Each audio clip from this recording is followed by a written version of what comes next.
back to my channel. So now I can finally do my video. I had to help my mom clean out the turtles, and yeah, so today's video is going to be on borderline personality disorder and what it is, what the symptoms are, and all that. So first, what is it? Borderline personality disorder is a condition characterized by difficulties regulating emotions. This means that people who experience borderline will feel emotions intensely and for extended periods of time. And it is harder for them to return to a stable baseline after an emotionally triggering event.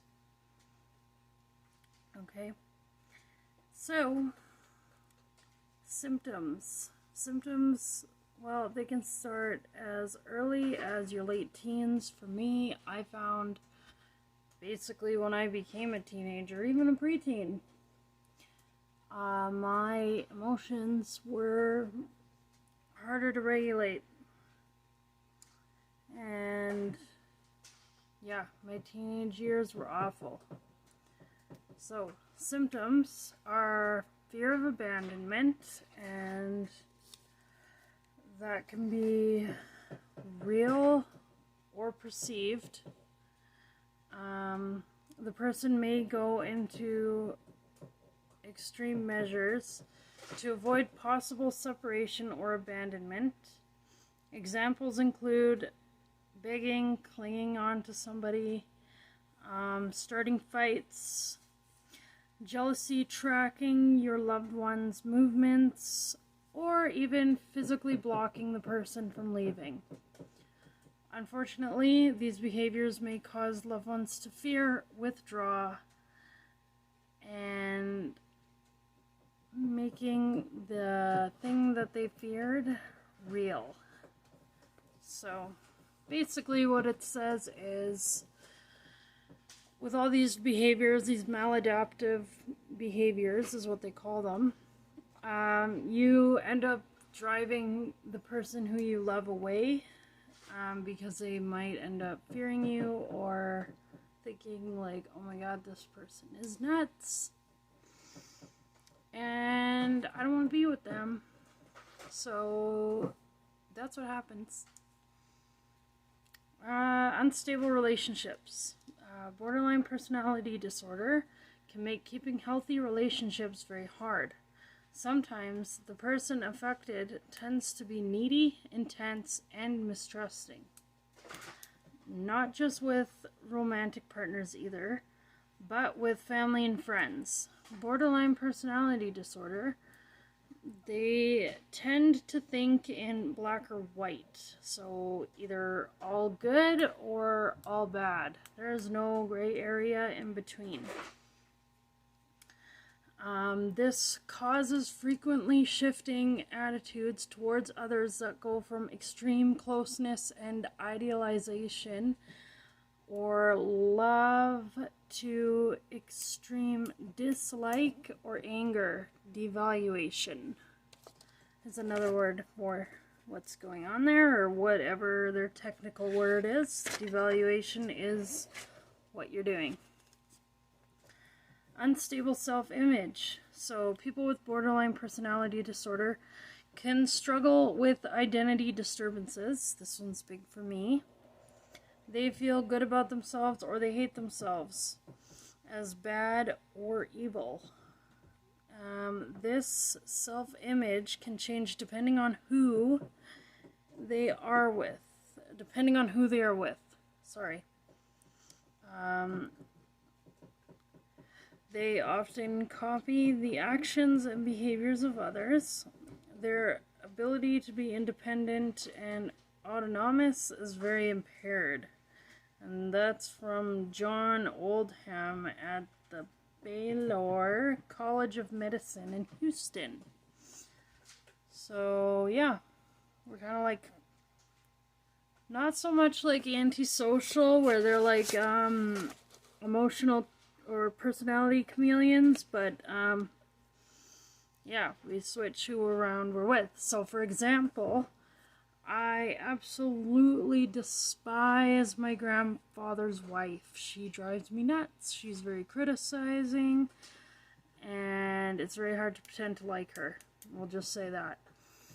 But when I'm around my mother, I am very happy and I'm fine, and I feel good with being around my mother. Same with my boyfriend. And then I don't like my grandfather's wife's kid. And we used to be very close, but she turned into quite a self-entitled kind of a brat. I kind of find her like a leech. Because she's making really good money, and she asked my grandfather to buy her a condo she's not even gonna live in it, just rent it out to somebody. And he hasn't helped my mother or her sister out like that, just this girl, basically his stepchild. And she's a mooch. You know, she doesn't even want to pay for her own flight. She's got a job that's like $100,000 a year, and you know, you can't pay for your own flight to Alberta. Like, I don't know. She's 30 years old, and you'd think, you know, you'd have your shit together by now. But, I don't know, I guess some people just are like that. So anyway, back to the unstable self-image. This might also frequently change ideas of who they are or what they want in life, resulting in changes in jobs, friends, lovers, religion, values, goals, and even sexual identity. I never done that. I'm bisexual. I've stayed bisexual. I've been bisexual ever since, well, I don't know, a little kid. So, sometimes you just are. So, impulsive, risky behaviors are another one. So, impulsive, risky, and self-destructive behaviors are also common in borderline personality disorder. So, oh, goodness, my nose is driving me nuts. Just because, like, I'm allergic to the cat. But it's okay. So, what causes borderline personality disorder? Well, they can't be 100% sure, just like everything else in the world. There's not like, there's factors to it, but it's not like written in stone. Like, just because you have parents that are like the way they are or whatever, doesn't mean that you're gonna be that way. Because I have parents, okay, here's an example. With, because it says genetics. So my parents have absolutely no schizophrenia, anything like that. But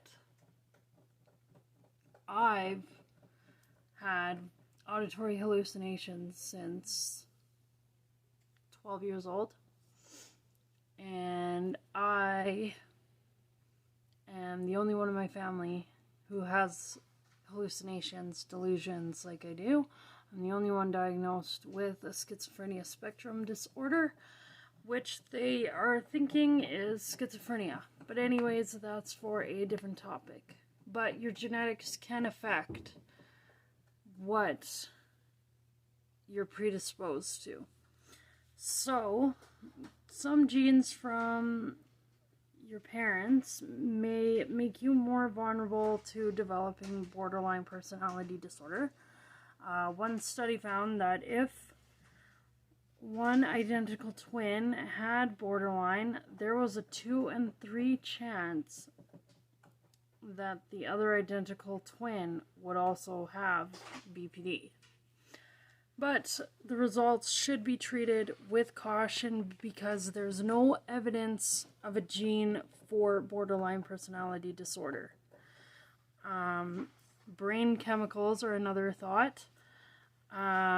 It's thought that many people with borderline personality disorder have something wrong with some neurotransmitters, primarily serotonin. So the neurotransmitters are your messenger chemicals used by your brain to relay signals between brain cells. Altered levels of serotonin have been linked to depression, aggression, and to difficulty controlling destructive urges. So there's that. And then there's brain development. So researchers have also used MRI to study the brains of people with borderline personality disorder. They saw many people with borderline. There were 3 parts of the brain that were either smaller than expected or had unusual levels of activity. So these areas of the brain are the places that they basically saw were either smaller or had the activity. So the amygdala, which plays a crucial role in emotional regulation, especially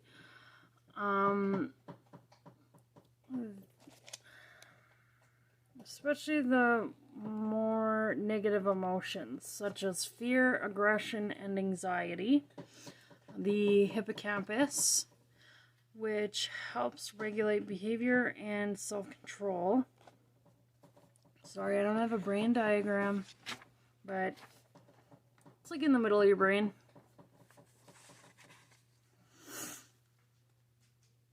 The orbital frontal cortex. So all this, right there, is all your frontal cortex.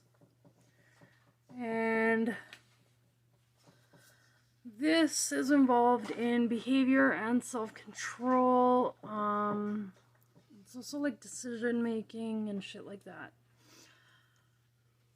Okay, so sorry. It's really not boring. I don't know why I'm yawning. Problems with these parts of the brain may well contribute to symptoms of borderline personality disorder. So the development of these parts of the brain is affected by your early upbringing. These parts are also responsible for mood regulation. So basically, how you grew up will determine how you are as like when you're older. If you've had a lot of negative experiences, if you have had a lot of instability, a lot of trauma, then you're going to have a lot of different issues.